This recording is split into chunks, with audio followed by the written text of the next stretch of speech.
Sino dito yung mahilig sa ukay-ukay? Sino yung mahilig sa ukay? Ayan, so marami. Ayan. Yung top ko po is from ukay. Yung pants ko po is from ukay also. And sa mga nakakakilala sa akin, no, sobrang hilig ko po talaga sa ukay-ukay. Lalo na po yung asawa ko. As in, kumbaga kung kaya namin weekling pumunta sa ukay-ukay, pupunta kami. Ayan. So, yun nga lang, no, kapag bibili ka sa ukay-ukay, kailangan talaga matyaga kang maghanap ng magaganda, no, para alam mo kung ano, na maganda yung iuuwi mo. Yun lang, kailangan magpe-pray ka muna bago umuwi. Alam niyo po, kapag namimili kami sa ukay-ukay, most of the time di kami umuwi agad sa bahay. Nagagala muna kami sa mall, o kaya hahanap kami ng lugar, kakain muna kami sa labas, para iligaw muna yung kaluluwa nung may-ari nung damit na binili namin. Kidding aside, ayan. So magandang umaga po sa inyong lahat. Ngayon po pag-uusapan natin is in Corinthians 5 verse 17. No? 2 Corinthians, sorry, mali pala ako nang na-type. It's in 2 Corinthians 5 verse 17. Ito po ay sinulat ni Paul. So background lang po, no?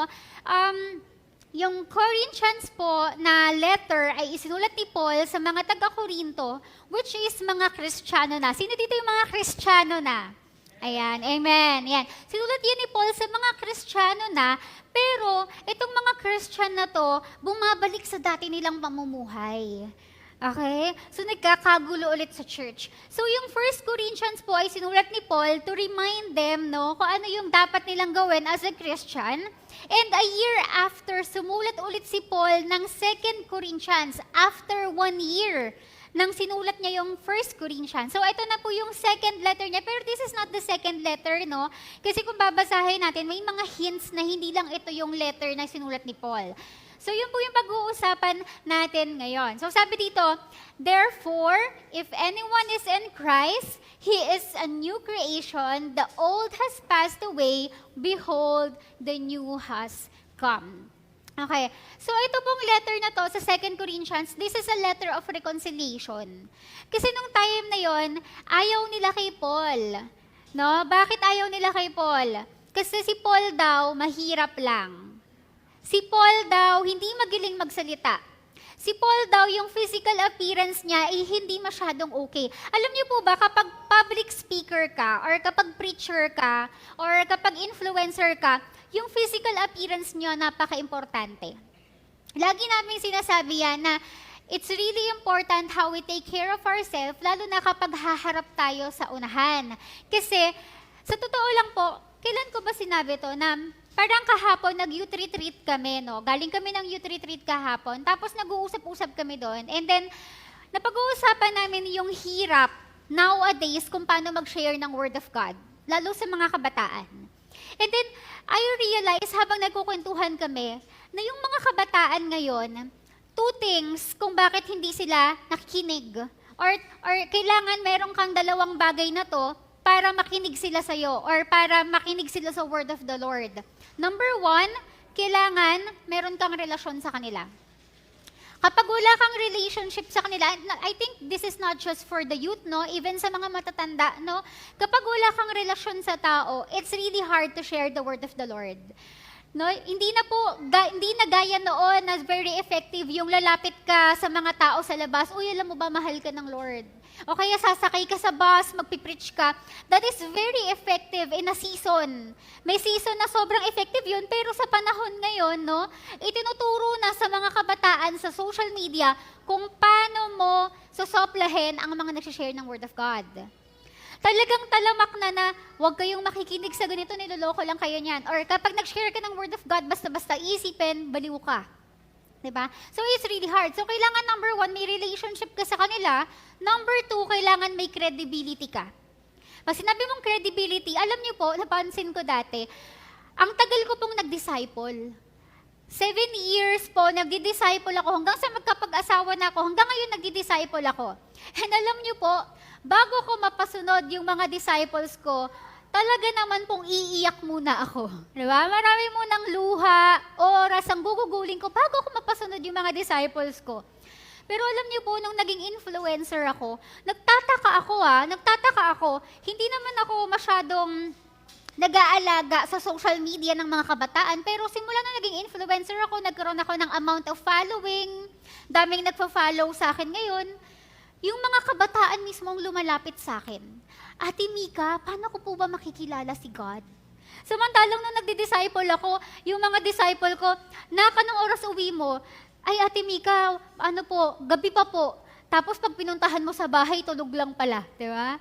Iniiwasan ka. Pero once you have this credibility, pakikinggan ka eh. E nung time na to, si Paul, wala siyang credibility.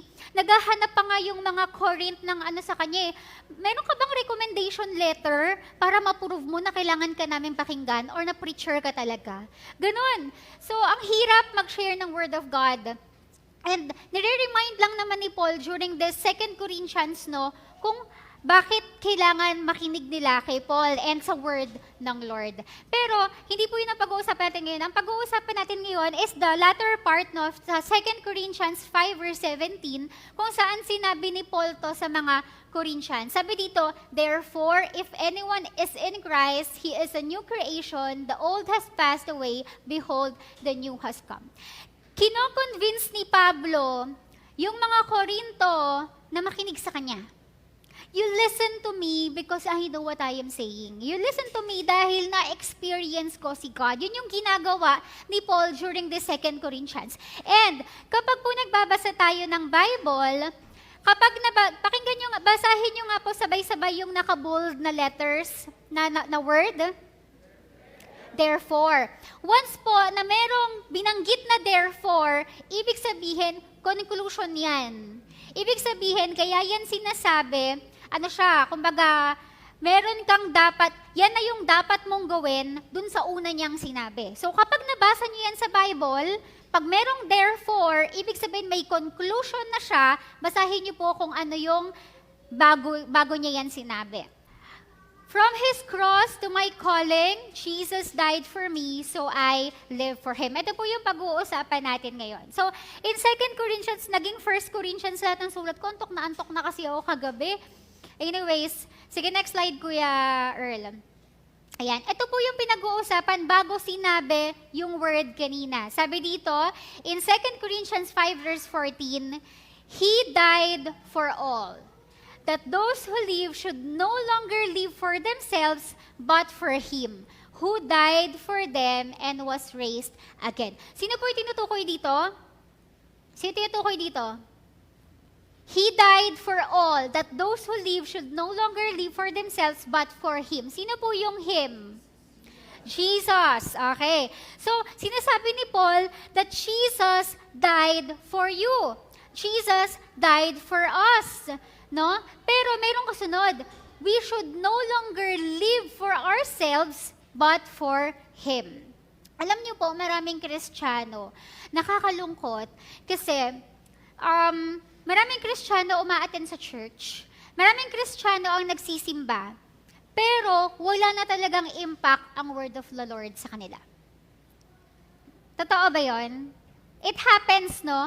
Na laging present sa church, laging present sa mga activities ng church.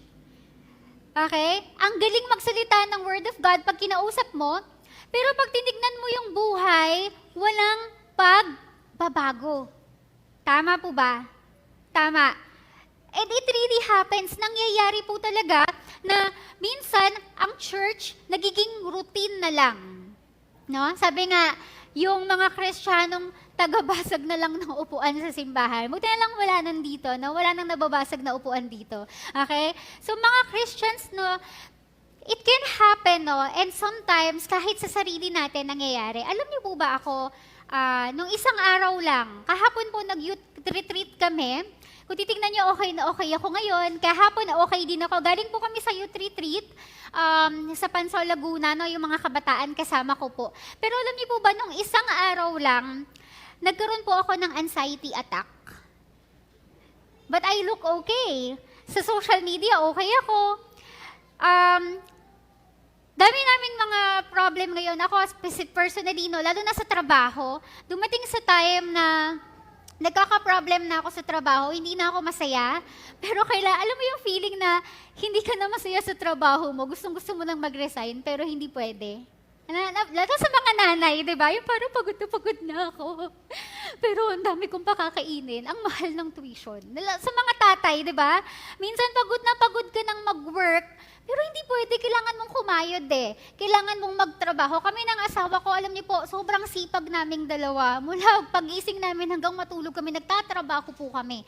At hindi lang po isa ang trabaho namin, may ilang negosyo pa kaming tinatrabaho. Plus wala po kaming yaya. So, nung umaga po, ng isang araw lang, galing kami bahay, tapos pumunta kami sa store. May bago po kami bukas na salon. Kung sino po dito yung may mga puting buhok na, libre po ang kulay, puntahan niyo ako sa Santo Tomas. Yan. So, may bagong bukas po kami na salon. Tapos po, nagko-compute ako.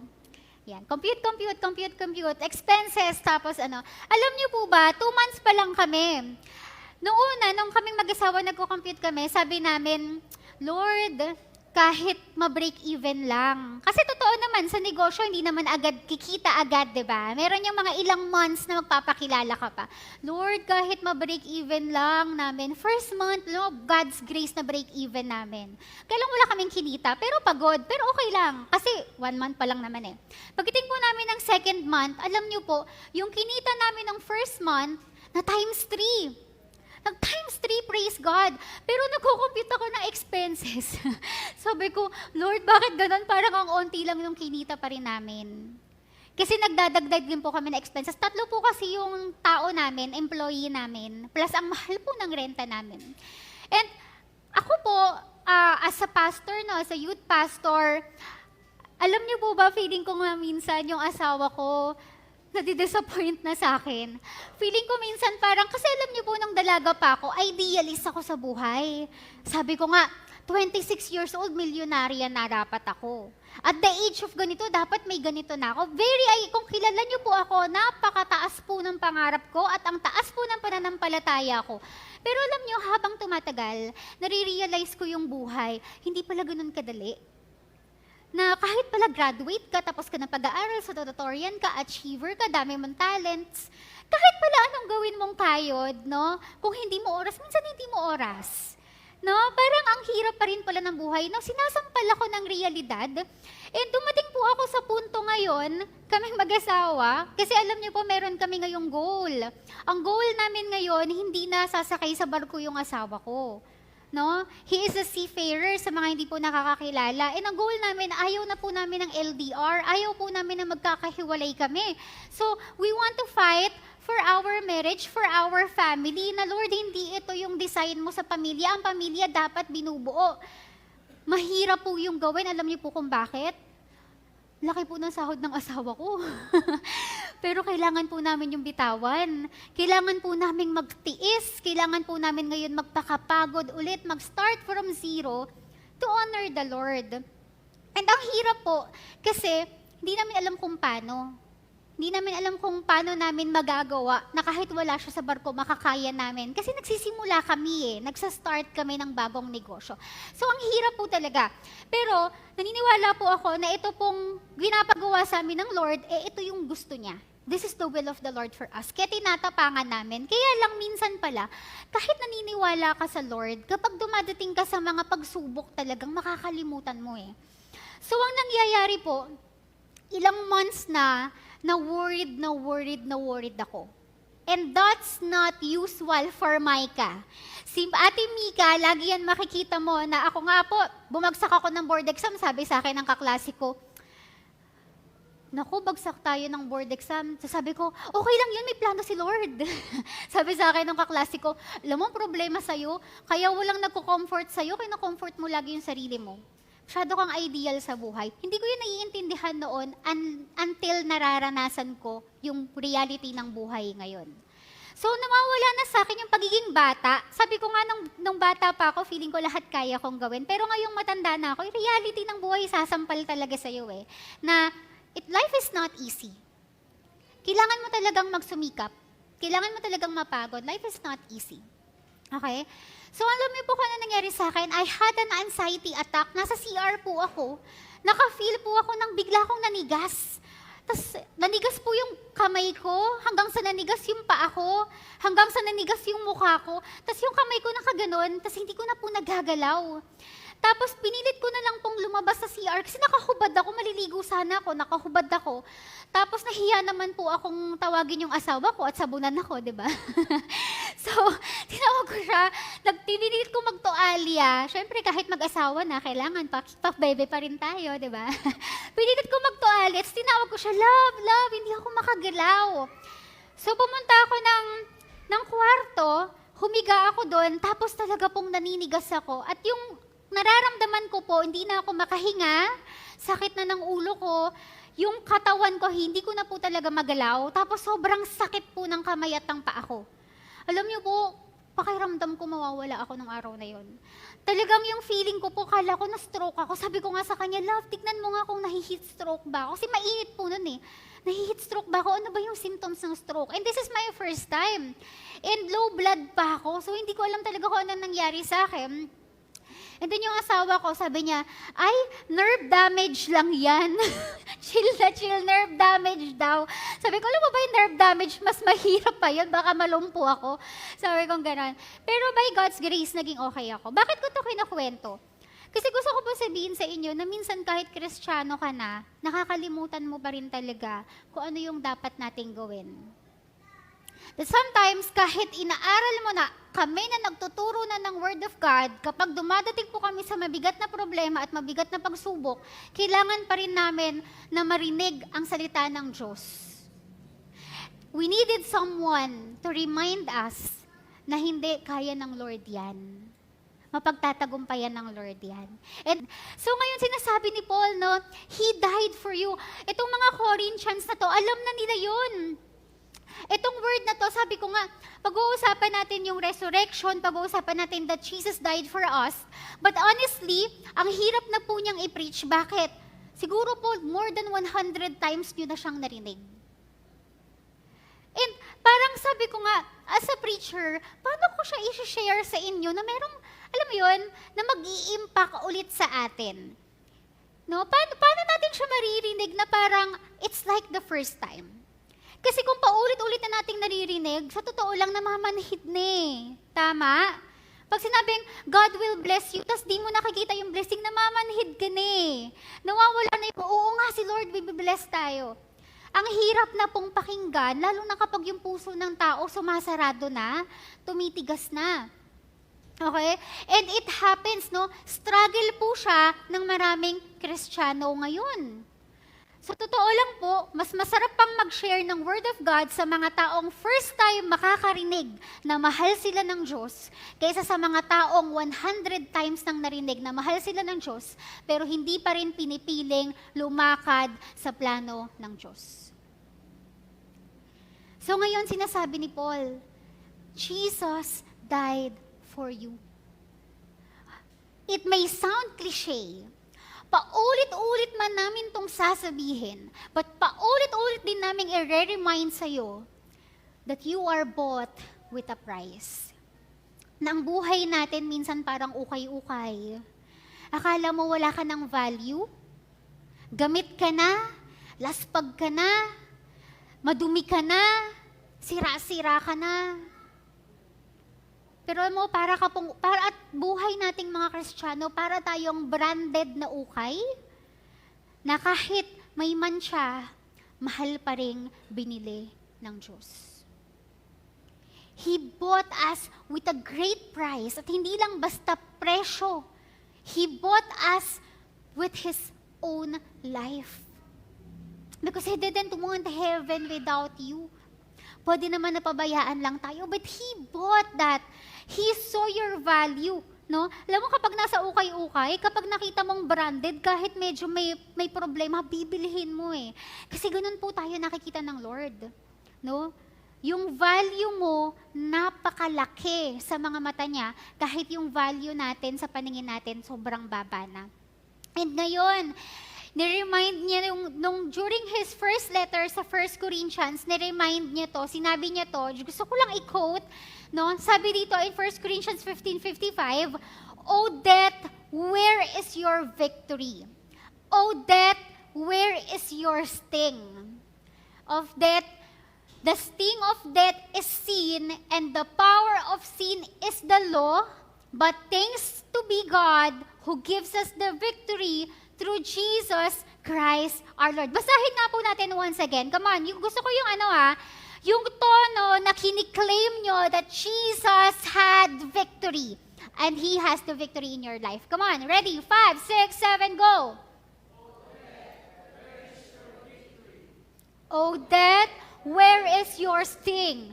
The sting of death is sin, and the power of sin is the law. But thanks to be God who gives us victory through our Lord Jesus Christ. Nung binasa ko po ito, meron ako diyang one line na naguluhan ako. Hindi ko maintindihan. Alam niyo po kung ano yun? Sabi doon, the sting of death is sin. Ang sting daw ng death ay ang kasalanan. So the reason why we will experience eternal death is because we are sinful. Kasi po yung mundo, when sin came, naging devastated po talaga. The reason kung bakit tayo maraming problema, the reason kung bakit tayo nahihirapan, the reason kung bakit tayo nasasaktan, the reason kung bakit tayo nagkakasakit, the reason kung bakit ang buhay natin ay sobrang bigat is because we are here in the fallen world. The world is fallen, so our life is. When sin came, wala tayong takas. Lahat tayo nasasaktan, lahat tayo nahihirapan. And then, sabi dito, the power of sin is law. Ano kayang ibig sabihin nun? Bakit naging power ng sin ang law? Eh di ba yung law galing kay God? Tingin niyo po. Nung binabasa ko to, sabi ko, bakit yung power ng sin ay law? You know why? Kasi po, yung law, si God, He is just.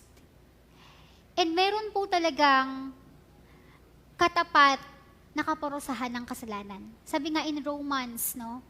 For the wages of sin is death. For the wages of sin is death. Ang kabayaran sa kasalanan ay kamatayan. And it is by the law that we are meant to die because of sin. When we became separated from the Lord, yung kasalanan po, binigyan tayo ng judgment na deserve nating mamatay eternally. Deserve natin na mahirapan. Lagi kong sinasabi, deserve ko ba to kapag nahihirapan ako sa buhay? Lord, deserve ko ba to? Lord, deserve ko ba to? Nahihirapan ako. Nasasabi niyo ba yun? Lord, pagod na ako. Bakit ito yung naging asawa ko? Bakit ito yung naging sakit ko? Bakit ito yung naging anak ko? Bakit ito yung naging trabaho ko? Bakit ito yung sitwasyon ng pamilya ko? Lord, deserve ko ba to? And if law ang pag-uusapan natin, yes.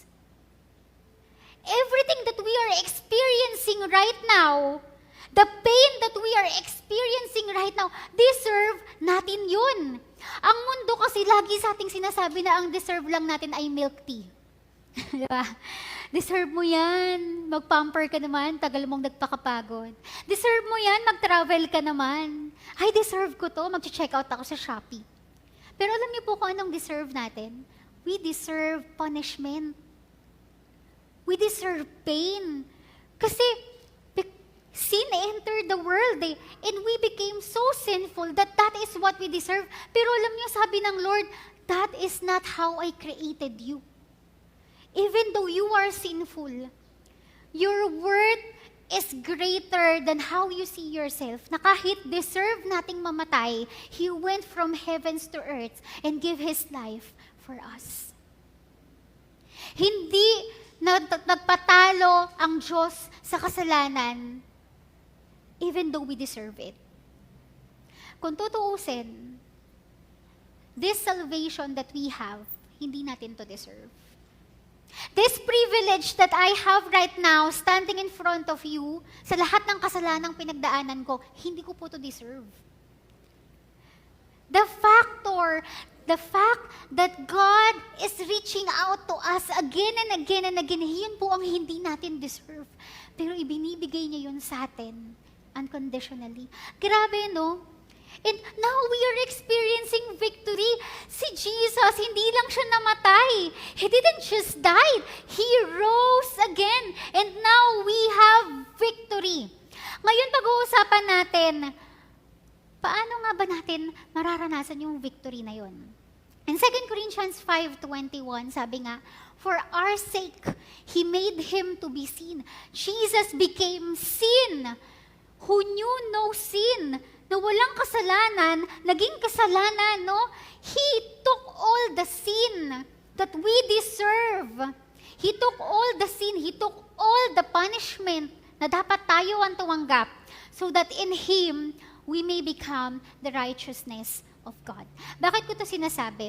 Kasi yung unang verse na binasa natin, na may therefore, hindi natin yun maiintindihan unless maintindihan natin yung lalim ng ginawa ng Diyos para sa atin. No? For our sake, He made Him to be sin who knew no sin. Now, tanong sa mga Kristiyano, are you living in victory? Knowing that Jesus Christ died and rose again, di ba sineselebrate natin? Celebrate Jesus, di ba? He rose again, He is risen, di ba? Yung mga kanta natin, this is a celebration. Ngayon ang magtinding tanong po, are you living in victory? Namumuhay ka ba na panalo bilang Kristiyano? What does it mean living in victory as a Christian? Yun ba yung naglilingkod tayo? Nagme-ministry tayo? Yun po ba yung nagsisimba tayo? Yun po ba yung nagpipray ako everyday? Paano mo masasabi? Kasi you know what? Accepting Jesus Christ in our heart as Lord and Savior, that's the one step eh. One step po yan. Naalala ko may mga kabataang nagsasabi sa akin, Ate Mika, ayoko nang maging Kristiyano. Sabi ko, bakit naman? Sabi nila, kasi sabi mo, i-accept ko lang si Jesus Christ eh. Oo nga, believe, di ba? Accept mo lang si Jesus Christ and you will be saved. So, di ba sabi mo, Ate Mika, good works won't save me. Oh, good works won't save you. Di ba, Ate Mika, sabi mo, kapag nagsimba ako araw-araw pero di ko in-accept si Jesus Christ, hindi ako masisave. Oh, good works alone won't save you unless we accept Jesus Christ. Sabi niya, bakit Ate Mika kailangan kong magbago? Bakit Ate Mika kailangan kong mag-disciple? Bakit Ate Mika kailangan kong ayusin yung buhay ko? Di ba sabi mo, accept lang naman si Jesus? Baka may mga Kristiyanong ganun ngayon na akala natin, acceptance lang, pero hindi natin alam na hindi talaga natin totally in-accept si Christ. Because when we accepted Jesus Christ, dapat may transformation na kasunod. Diba?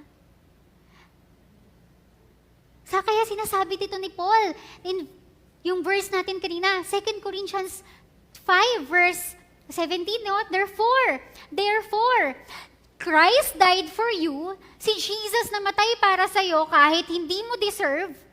Si Jesus namatay sa'yo and took the price, took the sin, took all the pain to save us. Therefore, ito na ngayon yan, pinagpag-uusapan natin, paano ba mamuhay ng matagumpay na isang Kristiyano? Sabi dito, therefore, yung isa pa, dun sa next. Yung may red one. Therefore, if anyone in Christ is in Christ, he is a new creation. Sinasabi dito na si Jesus, yung kasalanan mo na dapat pagbabayaran natin, yung kasalanan natin na dapat pagdudusahan natin, wala na, pinagtagumpayan na niya. He has overcome death. He has overcame the world. Victory na. Meron na tayong victory. Ngayon, if anyone is in Christ, this is conditional. Kung babasahin niyo po yung if, ibig sabihin may kondisyon. Di mo ito mararanasan kung hindi mo i-accept si Jesus Christ. If, sino dito yung mga in-accept na si Jesus Christ as Lord and Savior? Amen. Ayan. If, so ibig sabihin, ikaw yan. No? Claim mo na to.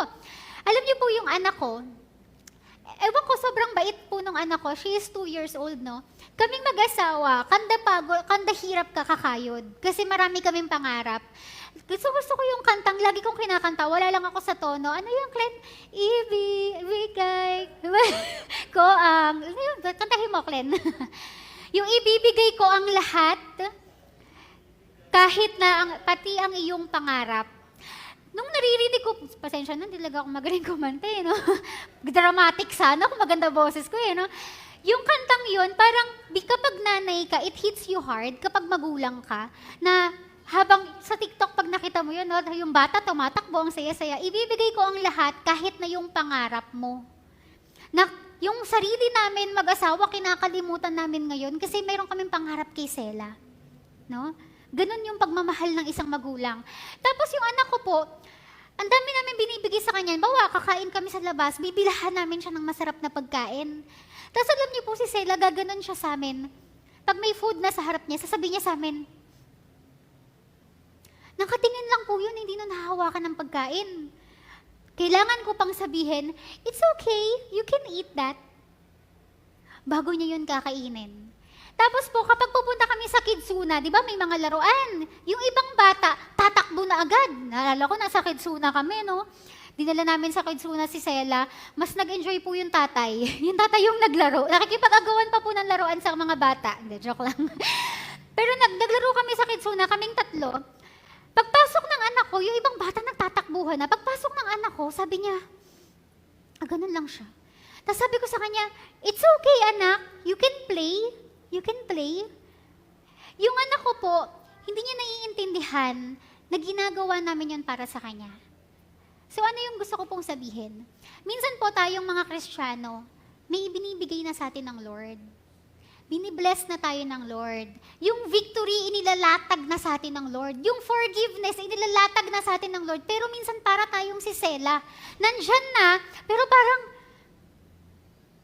tatanggapin ko ba to? Gagawin ko ba to? Diba?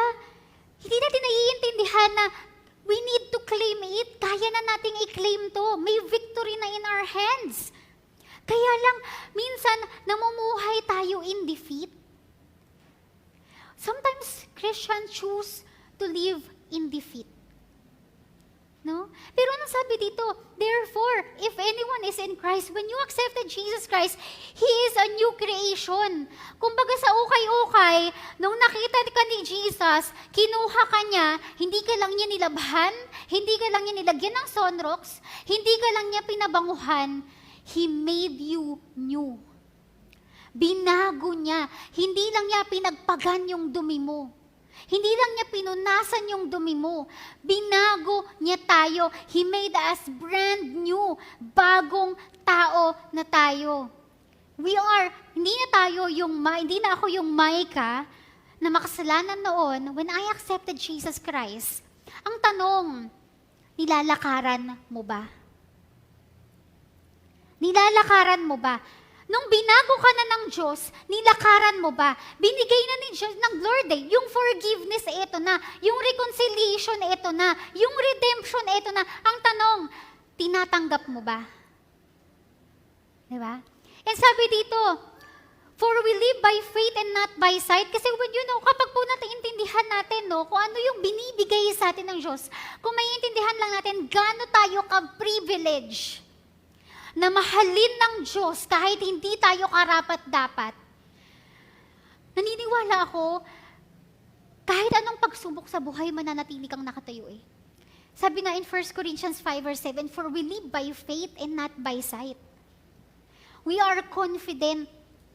Hiyang-hiya ako sa sarili ko habang inaaral ko to. Nung ina-anxiety attack ako, nung mga panahong iyak ako ng iyak sa asawa ko, kasi nag-worry ako, hiyang-hiya ako, kasi he reminded me, and sabi niya sa akin, ikaw ang nagturo sa akin, na kahit iwan natin ang barko, ibibless tayo. Bakit yung trabaho mo, nakaliit-liit ng sahod, iwino-worry mo?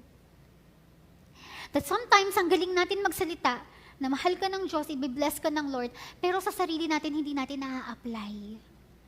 Tama po ba? No? We need to be confident, no?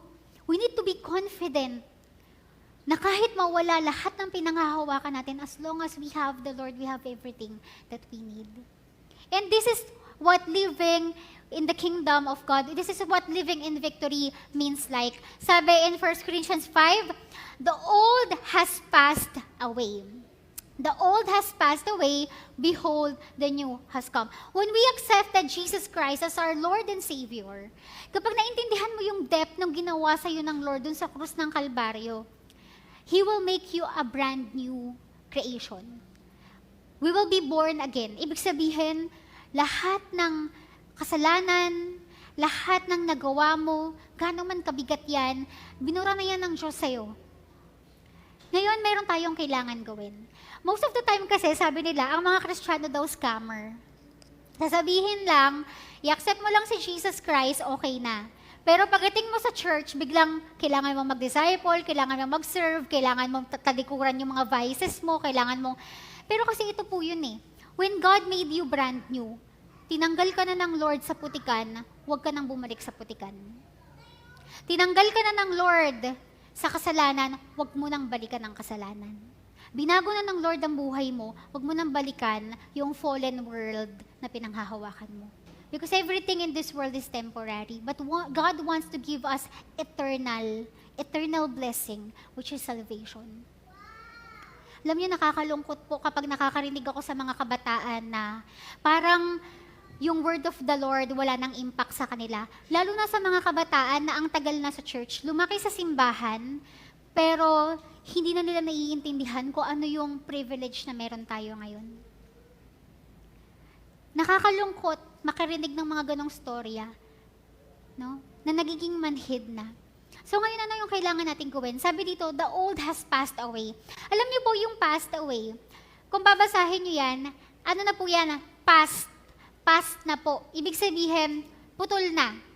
Kapag po, yung passed away, ginagamit po yan sa word ng mga pumanaw na. Ibig sabihin, kapag namatay yung tao, he passed away. Ibig sabihin, hindi na babalik. Kahit anong mangyari, hindi na babalik. Kahit gustuhin mo mang bumalik, kahit maglupasay tayo, kaiiyak, pag nawalan tayo ng mahal sa buhay, hindi na po babalik. Ganun po yung passed away. There's no chance na bumalik. Yun po yung ginamit dito, the old has passed away. Ibig sabihin, when we accept Jesus Christ as our Lord and Savior, binago niya na tayo. He made us brand new. Nag-reset na yung buhay natin. Ngayon, nung nag-reset na yung buhay natin, hindi pala yun natatapos doon. May kasunod pala yun. Ang kasunod nun, yung old sinful life natin, kailangan mamatay. Kailangan patayin natin. No? Yung old sinful nature natin, kailangan lalabanan natin. Alam ko po, hindi mabilis magbago. Change is not easy to do. Lalo na kung it gives us comfort, ang hirap pong magbago. Pero anong sinasabi dito? Behold, the new has come. Kung titignan po natin itong verse na to, may contrast dyan eh. Old versus new. Tinanggal na ni Lord yung luma, nilagyan ka na ng bago, passed away, ang ibig sabihin po ng passed away, hindi na babalik, hindi na dapat bumalik. Pero ito pong new has come, this is present participle. Paulit-ulit mo siyang gagawin, walang katapusan. Ibig sabihin, when we accepted Jesus Christ as our Lord and Savior, yung kasalanan, dapat paulit-ulit mong tigilan, patayin, tapusin, pero ang pagbabagong buhay, ang transformation, dapat paulit-ulit nating ginagawa. Ibig sabihin, the new has come, araw-araw, dapat may nagbabago sa buhay mo. Araw-araw, nagdidesisyon ka na nagtatransform ka. You want to become better. Ako po tuwang-tuwa ako sa asawa ko. Kasi yung asawa ko po, nung nagpakasal kami, dami po niyang naging flaws. Ako po, ang dami ko rin naging flaws. Kaya lang po kasi ako, totoong Kristiyano ako eh, hindi nagpapatalo. Kaya sa asawa ko, di rin ako nagpapatalo. The joke. Ayan, so, mga babae, di ba, hindi mahilig magpatalo. Pero alam niyo po, tuwang-tuwa ako sa attitude ng asawa ko. Lagi ko yan pinagmamalaki na, yung binibidyo niya ako para daw may resibo. Na yung asawa ko po, nasasaktan ako niyan, may nagagawa yung mali.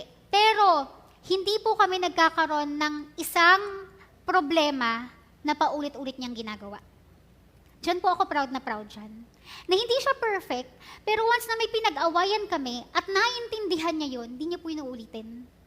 Gagawin niya yung best niya para sa susunod, iba naman yung pag-aawayan namin. Joke lang. Gagawin niya po yung best niya para maging better person. And feeling ko dapat po ganun tayong mga Kristiyano. Na ginagawa natin yung best natin. Alam niyo po kasi hindi naman talaga instant na when we accepted Jesus Christ, uy, bagong tao na ako, wala na akong bisyo. Hindi po eh. It's a process. Pero ang sinasabi, wala nang sting sa iyo ang death. Yung kasalanan, wala nang hold sa iyo. Kasi you are saved already. When we accepted Jesus Christ as our Lord and Savior, magkakasala ka pa rin. Pero when you have Jesus, you are saved, you are forgiven, at paulit-ulit kanyang papatawarin. But this is not a receipt para paulit-ulit magkasala. Ibig sabihin, kapag kinalimutan natin ang kasalanan, dapat, okay, nagsinungaling ako ngayon, dinila ko ni God, pinatawad niya ako, dapat baguhin ko na yon. Ito naman, nagka-problem naman ako sa temptation ngayon. Kailangan tapusin ko yung temptation, i-deal ko yung temptation, hindi ko nabalikan yung temptation, tapos hahanap ako ng panibagong ugali ko, ng panibagong aspeto ng buhay ko na dapat nagtatransform. That is living a victorious life. Living in defeat means sa bawat kasalanan na haharap sa'yo, because sometimes you can accept Jesus Christ, you can be Christian, but you still choose to live in defeat. Yung tipong napagtagumpayan mo na, babalikan mo pa. Tapos ka na sa kasalanan na yan, babalikan mo pa. Nagpapatempt ka na naman. Diba? Ito ka na naman, nahayaan mo na namang mag-worry ka. Hinahayaan mo na naman na paulit-ulit kang lokohin ng kaaway. Sinave ka na eh. Niligtas ka na eh. Niredeem ka na eh. Hindi na ikaw yung makasalanan, na madumi, na deserving ang kamatayan. Ikaw na ay isang anak ng Diyos na niligtas niya. He gave His life for you. And now, you claim it. Lakaran mo. So anong dapat mong gawin? Ipaglaban mo ang pagiging Kristiyano mo. Dahil ang Diyos pinaglaban tayo. Over death, over sin. Hindi siya pumayag. He gave us victory and now He wants you to live in victory. Sa bawat aspeto ng buhay natin, hanap tayo ng bagay na i-improve natin. Because that's how transformation goes and on and on and on. Hindi siya yung, nalala ko sa bahay namin kapag naglinis ako. Di po kasi ako sanay maglinis ng bahay kasi syempre, prinsesa sa dati namin bahay. Sure. Joke lang po. Tamad lang talaga. Ayan, so ngayon nag-asawa ako, magwawalis ako. Pag nagwalis ako, uupo na ako, magtatrabaho na ako. Tapos maya-maya, pagtingin ko sa lapag, dumi na naman. Tapos magagalit ako sa asawa ko, ikaw talaga yung tsinelas mo, ipinapasok mo lagi, ganyan. Tapos na-realize ko, nung umalis siya, nagbarko siya, nag-isa ako sa bahay. Di mag-isa lang po ako sa bahay. Nagwawalis ulit ako, mag-isa ako sa bahay.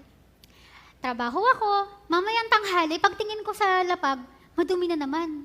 Kaya lang wala na po akong masisi, kasi wala yung asawa ko. In short, ibig sabihin, ang buhay po natin, hanggat nandito tayo sa lupa, paulit-ulit tayong pwedeng maging madumi. Paulit-ulit tayong pwedeng magkasala. Paulit-ulit tayong pwedeng magkamali. Pero huwag kang papagod na linisin yun. Huwag kang papayag na sumunod sa Diyos, na hindi ka susunod sa Diyos. Kailangan paulit-ulit mong piliin na lumakad sa katagumpayan na pinagkaloob sa iyo ng Diyos. Paulit-ulit mong piliin na maging Kristiyanong matagumpay. Sa bawat sitwasyon, sa bawat kasalanan, sa bawat ibibigay sa iyo ng mundo, live in victory because Jesus Christ died for us and gave us victory. Palakpakan naman po natin ng Diyos. Diba? Ngayon, may nagsabi sa akin dati, dami kong kwento, no? Anong oras na ba? Hala, 1:42 na? Ay, sino naglagay ng 1:42 dito?